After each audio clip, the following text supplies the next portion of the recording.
प्यारे बच्चों, आपका फिर स्वागत है रे क्लासेस फिरोजाबाद में। हमारे चैप्टर चल रहा था एटॉमिक स्ट्रक्चर, उसमें एनसीईआरटी के क्वेश्चन कर रहे थे अपन। उसी कैटेगरी में नया क्वेश्चन है आपके सामने।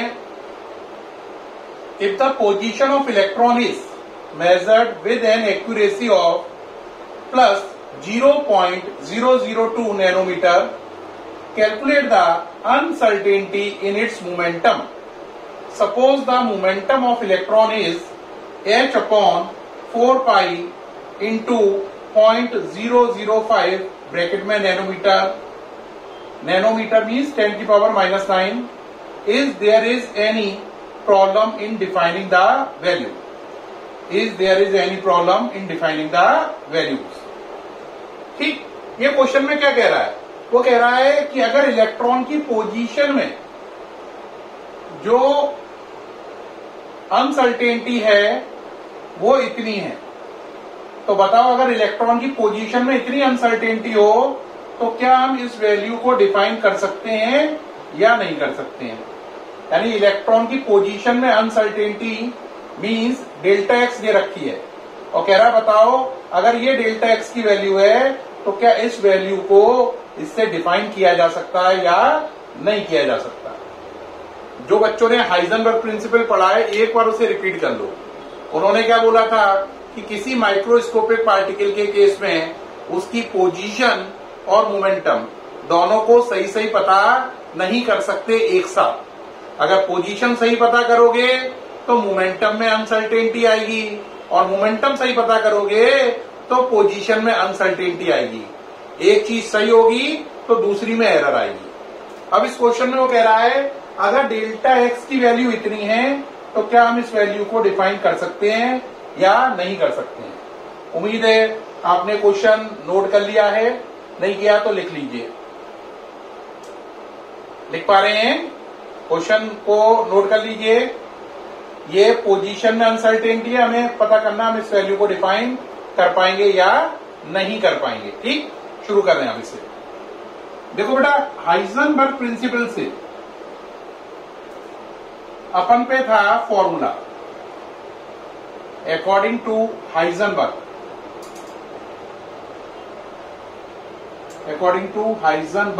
प्रिंसिपल, है ना। क्या फॉर्मूला था?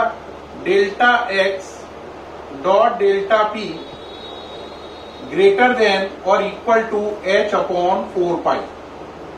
यहां पे डेल्टा एक्स क्या है? अनसर्टेनिटी इन पोजीशन, ये uncertainty in momentum, Planck constant. ठीक, ये क्या है? अनसर्टेनिटी इन पोजीशन, ये अनसर्टेनिटी इन मोमेंटम, ये प्लैंक कांस्टेंट। न्यूमेरिकल करते समय ग्रेटर और इक्वल को हटाकर इक्वल का निशान लगा देते हैं। न्यूमेरिकल करते समय ग्रेटर का निशान हटा देते हैं, इक्वल का लगा देते हैं। अब क्वेश्चन के अकॉर्डिंग अगर हम चलें तो डेल्टा पी की वैल्यू हो गई H upon 4 pi delta x. Delta P uncertainty in momentum, H की वैल्यू 6.626, 10 की पावर -34, 4 है, पाई 3.14 है। डेल्टा एक्स क्या है? अनसर्टेनिटी इन पोजीशन, जो की थी 0.002 नैनोमीटर के लिए लिखा 10 की पावर -9। ठीक, 10 की पावर -9। अब इसको सॉल्व करो जरा। 6.626 है ना, 10 की पावर -34 ही है। अब इसको नीचे कितना लिखा बोलो? नीचे लिखा है 4 इंटू 3.14, इसको लिख ले रहे हैं 2। इसको 2 लिखा तो ये पावर -9 की जगह -12 हो जाएगी। -9 की जगह -12 हो गई। अब ये ऊपर जाएगी पावर माइनस की 12 तो प्लस की 12 होगी।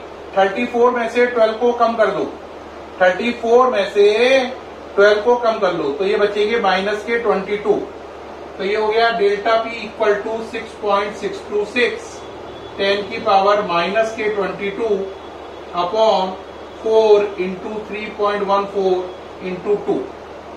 ठीक, ये सारा नोट कर लीजिए, आप नोट कर लीजिए। ठीक है, नोट करते आ रहे हैं। क्या निकालना हूं? Delta P. इस फॉर्मूले से निकालना हूं, हाइजेनबर्ग वाले से। ये डेल्टा पी की वैल्यू आ गई इस वैल्यू को नोट कर लिया है आपने, उम्मीद है। अब ऊपर जगह बना रहे हैं, इससे क्वेश्चन सॉल्व कर पाए, ठीक है। देखिए भाई आगे बढ़ते हैं। इसमें कितनी वैल्यू आई डेल्टा पी की बोलो? 6.626 10 की पावर -22, नीचे है 4 इंटू 3.14 इंटू 2, मल्टीप्लाई करो बेटा। 6.626 10 की पावर -22, नीचे करो 4 2 जा 8। अब 8 का मल्टीप्लाई करो इसमें, 4 2 जा 8, 8 4 जा 32, कैरी 3, 8 1 जा 8 और 3 11, कैरी 1, 8 3 जा 24 और 1 25। तो ये हो गया नीचे 25.12। कितना हो गया बोलो? 25.12 हो गया। यहां तक सही है। अगर आप इसको ऊपर को कर लें 26.6 कर लें तो ये पावर हो जाएगी -24। ये सही अपॉन 25.12। डिवाइड दे लो, आराम से डिवाइड चला जाएगा आपका। डिवाइड दीजिए, दे पा रहे हैं? दीजिए, आंसर आएगा 26.37 इंटू 10 की पावर -24 और यूनिट आएगी joule second metre inverse.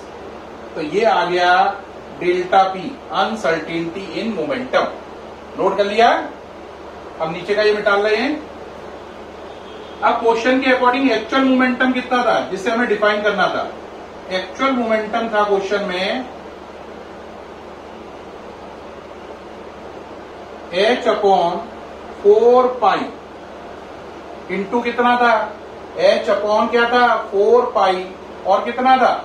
0.05 nanometre था। नैनोमीटर था। नैनोमीटर के लिए 10 की पावर -9 लगाया, मीटर बन गया। अब एक्चुअल मोमेंटम की वैल्यू यहां से सॉल्व करो। एक्चुअल मोमेंटम सॉल्व करते हैं।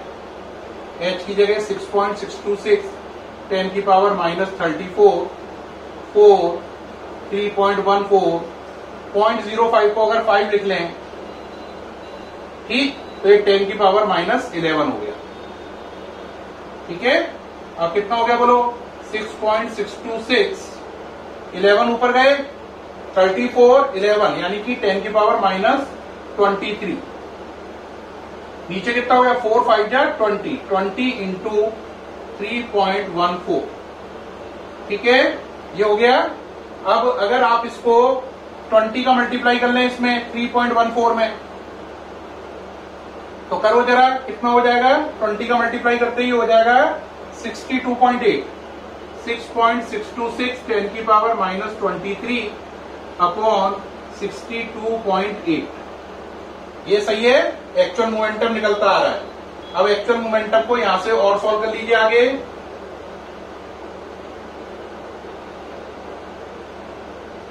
एक्चुअल मोमेंटम को और सॉल्व किया, यहां से एक पावर इसे और दे दो, तो ये हो गया 66.26 10 की पावर -24 अपॉन 62.8।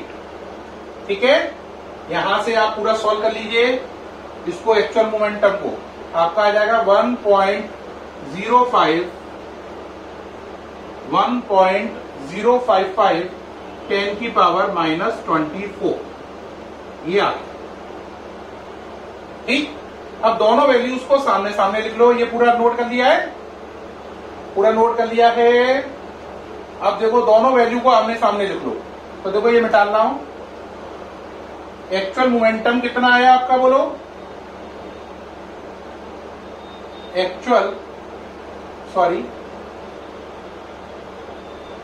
एक्चुअल मोमेंटम आया आपका 1.055 10 की power -24 joule second metre inverse. और आपकी अनसर्टेनिटी कितनी आई ये भी ऊपर लिख लो। अनसर्टेनिटी इन मोमेंटम आई 26.37 10 की power -24 joule second metre inverse. तो आप देख रहे हो एक्चुअल मोमेंटम की वैल्यू 1.055 है और जबकि पावर दोनों में सेम है। देख रहे हैं ना, इसके पावर को छोड़ दो, ये तो दोनों में सेम है। एक्चुअल मोमेंटम की वैल्यू पावर छोड़कर 1.055 है और अनसर्टेनिटी की वैल्यू कितनी है? 26.37, पावर दोनों में कॉमन है इसलिए ये बात हो गई। तो एक्चुअल मोमेंटम तो केवल 1.055 है, जबकि आप कह रहे हो उसमें होने वाली अनसर्टेनिटी 26.37 है। तो कभी भी अनसर्टेनिटी एक्चुअल मोमेंटम से बड़ी नहीं हो सकती है। एक्चुअल मोमेंटम 1.055 है और अनसर्टेनिटी कितनी है 26.37। तो अनसर्टेनिटी कभी भी एक्चुअल मोमेंटम को क्रॉस नहीं कर सकती है, उससे हमेशा छोटी होती है। तो इससे पता चलता है ये इस वैल्यू को डिफाइन नहीं कर रहा है, यानी कि ये जो हमारा आंसर है एक्चुअल मोमेंटम का और अनसर्टेनिटी का, इसको देख के पता चल रहा है कि अनसर्टेनिटी एक्चुअल मोमेंटम की वैल्यू h/4π इंटू 0.05 नैनोमीटर को डिफाइन नहीं कर रही है, क्योंकि अनसर्टेनिटी की वैल्यू एक्चुअल मोमेंटम से बड़ी है। ये इसी प्रकार है जैसे आप कह रहे हो मेरी जेब में तो 1 रुपए 1.055 को मतलब मान लो 1 रुपया लगभग है, 1 रुपया 5 पैसे हैं, आपकी जेब में 1 रुपया 5 पैसे हैं, है ना। और अनसर्टेनिटी उसमें कितने की है 26.37 की। आपकी जेब में 1 रुपया 5 पैसा, तो ज्यादा से ज्यादा क्या हो सकता है 1 रुपया 5 पैसा गिर सकता है ना। तो 1 रुपये 5 पैसे तक ही आप लॉस कर सकते हैं। और आप कह रहे हो मैं अनसर्टेन कितना हूं 26 रुपए तक। तो अगर किसी की जेब में 1 रुपये 5 पैसे हो तो ज्यादा से ज्यादा सब खोने के बाद भी 1 रुपये 5 पैसे की भूल पड़ेगी, 26 रुपए 37 पैसा की भूल नहीं पड़ेगी, क्योंकि एक्चुअल मोमेंटम अनसर्टेनिटी से आप साफ देख रहे हैं छोटा है। एक्चुअल मोमेंटम छोटा है, अनसर्टेनिटी बड़ी है। तो इसका मतलब ये h/4π इंटू 0.05 नैनोमीटर की जो वैल्यू है उसको डिफाइन नहीं कर रहा है। कौन? ये आंसर। तो हमारा आंसर हुआ कि अनसर्टेनिटी की वैल्यू, अनसर्टेनिटी डेल्टा पी की वैल्यू एक्चुअल मोमेंटम से बड़ी है, इसलिए वैल्यू डिफाइन नहीं हो रही है। ठीक, ये वैल्यूज है, ये अनसर्टेनिटी है और ये एक्चुअल है। अनसर्टेनिटी बड़ी है, एक्चुअल छोटा है, इसलिए वैल्यू डिफाइन नहीं हो रही है। सामने से हट गया हूं, नोट कर लीजिए। ओके, अब आगे चल रहे हैं, नेक्स्ट क्वेश्चन पे देखते हैं। नेक्स्ट क्वेश्चन है इससे रिलेटेड क्वेश्चन है the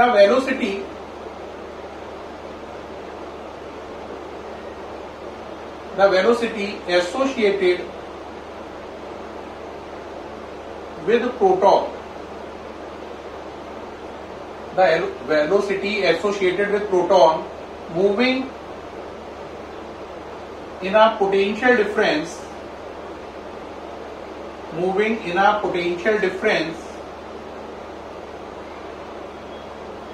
of 10,000 volts is 4.37 10⁵ metre पर सेकेंड, है ना। if the hockey ball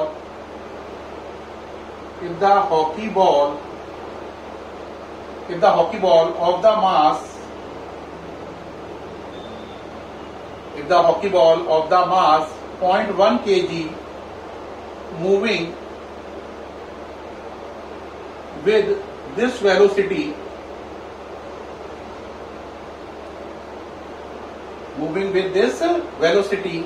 calculate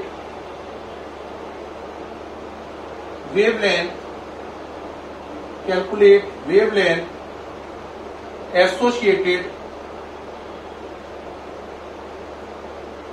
with this velocity.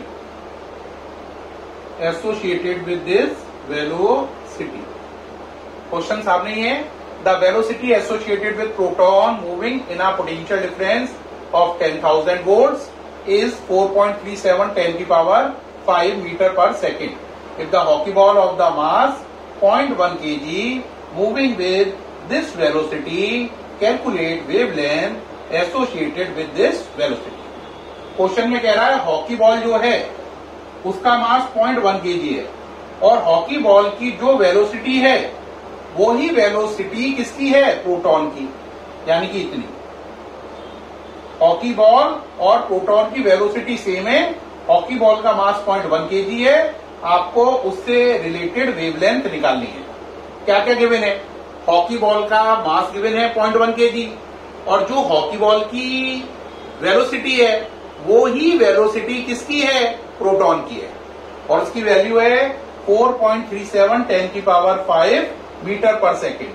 तो हमें बताना है उस हॉकी बॉल से रिलेटेड वेवलेंथ कितनी है, उस हॉकी बॉल से रिलेटेड वेवलेंथ कितनी है। ठीक, अप्लाई करते हैं।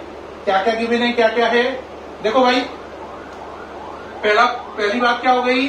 मास जो है हॉकी का वो है 0.1 kg। हमें क्या निकालनी है? वेवलेंथ लैम्डा, और उसकी स्पीड किसके बराबर है? प्रोटॉन के। तो वेलोसिटी उसकी है 4.37 10⁵ मीटर पर सेकेंड। ये किसकी स्पीड है? यही प्रोटॉन की स्पीड है, और यही हॉकी बॉल की स्पीड है। क्या निकालना है? लैम्डा। क्वेश्चन की लैम्डा निकालने के लिए इसे इरेज कर दो, जगह बना लो। लैम्डा निकालना है, डी ब्रॉगली प्रिंसिपल लगाओ। कौन सा? De Broglie. तो according to de Broglie principle लगा दीजिए। De Broglie principle, lambda equal to H/mv। Lambda निकालना है, H की वैल्यू 6.626 10⁻34, हॉकी बॉल का मास 0.1 kg, और वेलोसिटी 4.37 10⁵। यहां से लैम्डा निकल आएगा। एक बच्चा कहेगा निकल तो आएगा, निकाल के तो दिखा दो। तो चलो भाई सॉल्व करो आगे। पावर 5 है, ऊपर जाएगी तो क्या हो जाएगी? ऊपर जाएगी माइनस का 5, तो ये कितना हो गया? 6.626 10⁻39। 0.1 का इसमें मल्टीप्लाई करो, है ना? तो कितना हो जाएगा? मल्टीप्लाई करोगे 0.437, कितना हो जाएगा बोलो? 0.437। बात सही है या नहीं? कितना हो जाएगा? 0.437। इसका डिवाइड करो 15.16 इंटू 10⁻39, या 1.516 10⁻38। लैम्डा है, वेवलेंथ है, तो यूनिट हो गई मीटर। तो ये वेवलेंथ आ गई। किसकी वेवलेंथ है? हॉकी बॉल की। किसकी वेवलेंथ है? हॉकी बॉल की वेवलेंथ है। सामने से हट गया हूं, क्वेश्चन को नोट कर लीजिए, पूरा समझ में आ गया होगा बहुत अच्छे से। ठीक है, नोट कर लिया? प्यारे बच्चों, ये दोनों क्वेश्चन जो मैंने कराए इस चैप्टर के, ये दोनों क्वेश्चन, जो हाइजेनबर्ग वाला था और ये क्वेश्चन था, ये टीचर के फेवरेट क्वेश्चन में से हैं। टीचर एग्जाम में हमेशा इन्हें देता है। इन दोनों क्वेश्चन को बहुत अच्छे से करना। और कोई डाउट आए तो वीडियो को एक की जगह 2 बार देखना। ठीक है, वैसे कोई डाउट आएगा नहीं। फिर मुलाकात होगी नेक्स्ट वीडियो में नई क्वेश्चन के साथ। बाय।